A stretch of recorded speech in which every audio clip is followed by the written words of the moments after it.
Bonjour et bienvenue avec moi, avec une nouvelle vidéo. Je suis Dr. Jalot Hafeda et on va commencer notre cours. Voici devant vous, une carte conceptuelle de la matière que je vais vous enseigner. C'est la génomique microbienne. À travers cette carte, vous pouvez avoir toutes les informations d'une manière générale sur cette matière. Pour commencer notre cours génomique microbienne, on va poser la question, c'est quoi la génomique?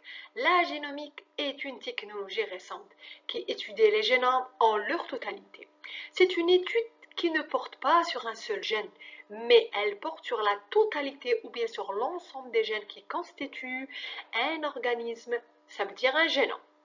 Elle permet d'étudier leur localisation, leur séquence, leurs fonctions et leur interaction. Le génome d'un être vivant est constitué d'ADN. C'est une molécule qui comprend dans l'enchaînement linéaire de sa séquence en nucléotides de la totalité de l'information biochimique. L'unité fonctionnelle de génome, on peut appeler, ou bien elle est appelée le génome. Et bien sûr, il existe des variations entre les génomes d'individus différents. On parle de polymorphisme. Cette notion, on va la voir, Inch'Allah, ensemble dans le chapitre numéro 2, avec plus de détails. On parle un peu de l'historique de la génomique. Alors, cette discipline a été facilitée grâce au développement des techniques de séquençage et de la bioinformatique. On peut donc citer le premier séquençage qui a été fait en 1992. C'est un séquençage qui a été fait pour un bactériophage, le MS2, jusqu'à la fin du XXe siècle où ils ont arrivé, donc plusieurs équipes de chercheurs qui ont arrivé à séquencer le génome humain, et cela a été annoncé le 26 juin 2000 par Bill Clinton et Tony Blair. Maintenant, on va commencer le chapitre 1. Le chapitre 1, il est intitulé Structure et dynamique des génomes.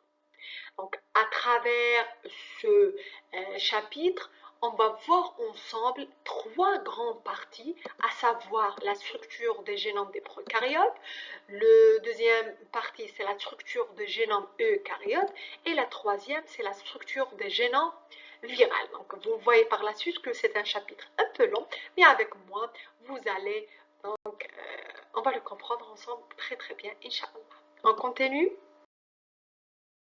Donc la structure de génome prokaryote, on va prendre l'exemple de génome bactérien. Donc, le génome bactérien est constitué de chromosomes, des éléments génétiques mobiles, on parle de plasmides, des transposons, des intégrants, et par la suite on va voir l'organisation des gènes prokaryotes. Chromosome bactérien, il est constitué d'acides désoxyribonucléiques.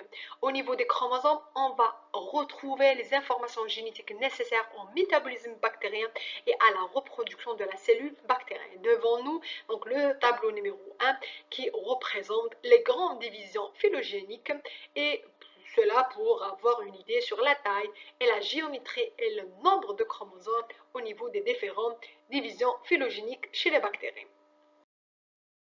Par la suite, les éléments génétiques mobiles, ce sont des éléments qui peuvent être présents soit sous forme extra-chromosomale, libre, et ou sous forme intégrée dans le chromosome hôte. On peut parler ici des plasmides, des virus, des éléments transposables, et bien sûr qui contribuent à la variabilité intraspécifique. Et bien sûr, ils peuvent conférer à l'hôte un avantage sélectif. Voilà. Pour les plasmides, ce sont des molécules d'ADN extrachromosomales et qui se répliquent séparément du chromosome, et bien sûr, il contient des gènes qui ne codent pas aux fonctions essentielles à la survie de la cellule, à l'inverse du chromosome, mais on peut retrouver des gènes de virulence et la résistance aux antibiotiques.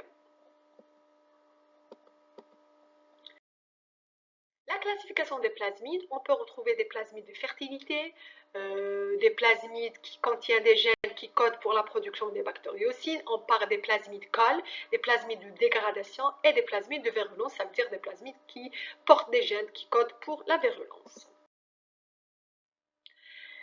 Alors, les plasmides sont utilisés aussi en tant que vecteurs de clonage. Aussi des transposons, ce sont des éléments qui sont capables de se déplacer vers un ou multiples sites d'intégration et bien sûr se maintenir d'une manière autonome. On peut parler chez les bactéries de deux types des éléments transposables. On parle des séquences d'insertion et des transposons. Alors, pour avoir une vidéo assez longue, on va continuer notre explication dans les prochaines vidéos. Donc le chapitre il contient encore des informations qu'on peut les voir ensemble dans les prochaines vidéos. On va les séparer en parties et on va voir ensemble la suite de contenu de ce cours, la génomique microbienne. Bien sûr, pour toute information, vous pouvez me contacter sur mon email. Donc, c'est écrit l'adresse sur la première page de la vidéo. Et bien sûr, je suis disponible pour vos questions. Sur ce, je vous remercie. On va continuer notre explication dans les prochaines vidéos. Merci beaucoup pour votre attention. Et je suis pour toute question, vous pouvez me contacter sur mon email. Sur ce, je vous remercie encore une fois et à la prochaine.